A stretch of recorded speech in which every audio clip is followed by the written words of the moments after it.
Viewers அனைவருக்கும் வணக்கம். நாம் இன்னைக்கு இந்த வீடியோவில் தமிழ் இலக்கணம் வகைகள் பற்றி பார்க்க போகிறோம். வாங்க வீடியோக்குள்ளே போகலாம். இலக்கணம் 5 வகைப்படும். அது என்னென்ன அப்படின்னா எழுத்திலக்கணம், சொல்லிலக்கணம், பொருள் இலக்கணம், யாப்பிலக்கணம், அணி இலக்கணம்.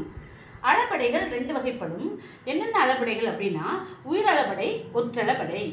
வினா 6 வகைப்படும். வினா 6 வகைப்படும். அது என்னென்ன அப்படின்னா அறிவினா, அறியா வினா, ஐய வினா, கொழல் வினா, கொடை வினா மற்றும் ஏவல் வினா. விடை 8 வகைப்படும்.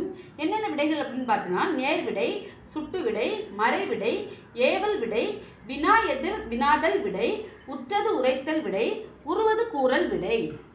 மோனை 2 வகைப்படும். அது என்னென்ன மோனை அப்படின்னா அடிமோனை, சீர்மோனை. பதமும் 2 வகைப்படும். என்ன பதம் அப்படின்னா பகாபதம், பகுபதம். இதில் பாருங்க, பகாபத உறுப்புகள் 4 வகைப்படும், பகுபத உறுப்புகள் 6 வகைப்படும். இடம் 3 வகைப்படும். அந்த 3 வகைகள் என்னன்னா தன்மை, முன்னிலை, படர்க்கை. போலிகளும் 3 வகைப்படும். முதற் போலி, இடைப்போலி, இறுதிப்போலி. இந்த இறுதிப்போலி கடைப்போலின்னு சொல்லுவாங்க.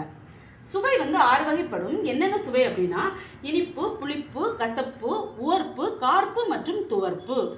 வேற்றுமை உறுப்புகள் 8 வகைப்படும். அது என்னன்னா முதல் வேற்றுமை. இந்த முதல் வேற்றுமை எழுவாய் வேற்றுமை அப்படின்னு சொல்லுவாங்க.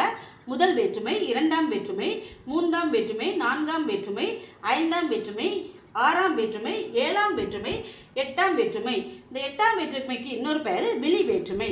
அப்போ முதல் வேற்றுமைக்கு இன்னொரு பெயர் எழுவாய் வேற்றுமை, 8ஆம் வேற்றுமைக்கு இன்னொரு பெயர் விழி வேற்றுமை.